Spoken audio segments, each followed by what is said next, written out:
Welcome back into Finnerty. For years, it seemed like the whole world knew something was wrong with Joe Biden, except three very distinct groups: the staff at the White House, Democrats in Washington, and the legacy media.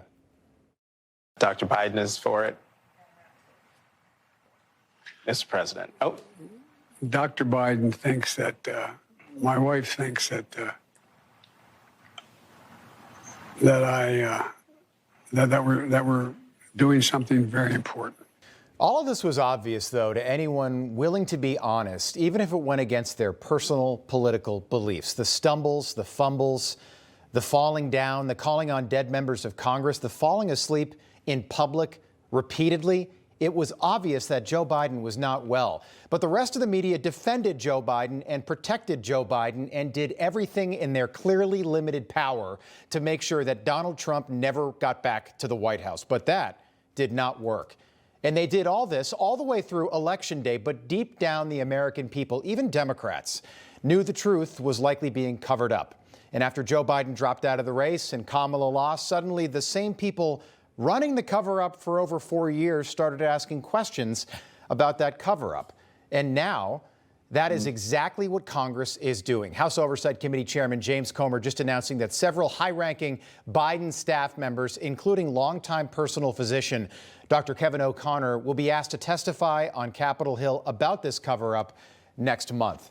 And joining us now for more is one of the world's most renowned prostate cancer doctors. He is also director of men's health and oncology at St. Francis Hospital in New York City and author of the book, Prostate Cancer, What Now? A Guide to Diagnosis, Treatment, and Recovery. Dr. David Samadi, thanks so much for being with us. Good to be with you. Thank you.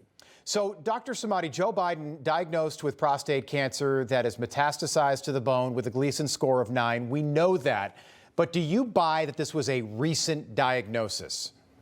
Well, I think it's a very confusing case because we got so many calls from the patients saying that how is it possible that a year ago he was perfectly fine, he got clean bill of health from his doctors, and within a year he came with a stage 4 prostate cancer. And typically the natural history of prostate cancer, especially this aggressive, it's not going to happen so fast, so quick. It really takes months and years.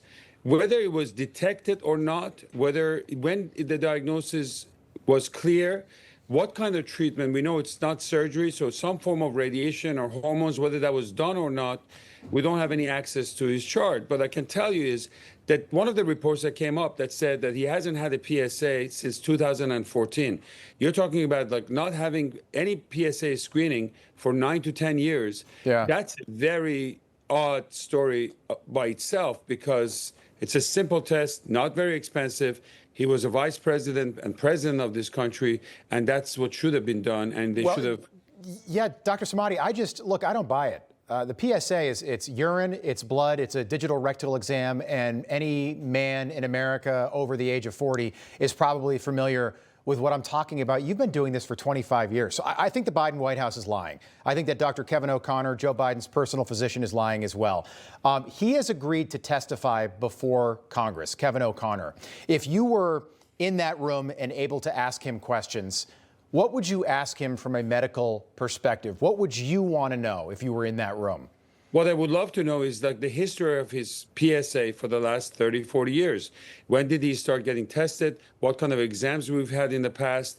And, how is it that within 1 week, he went on to find the nodule, get the biopsy, find out that it was hormone sensitive, all of that within like 3-4 days. So his story doesn't make any sense. And again, having access to his chart, and the message to a lot of people out there with prostate cancer is you really need to follow up your PSA and get that history, and then that would open up a lot of, the puzzles, and the questions are going to be answered by just knowing the history of his PSA. Why was it stopped?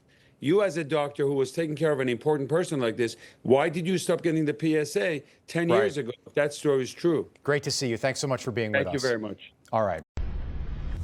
Information. Truth is freedom. Is Newsmax. It's real news for real people.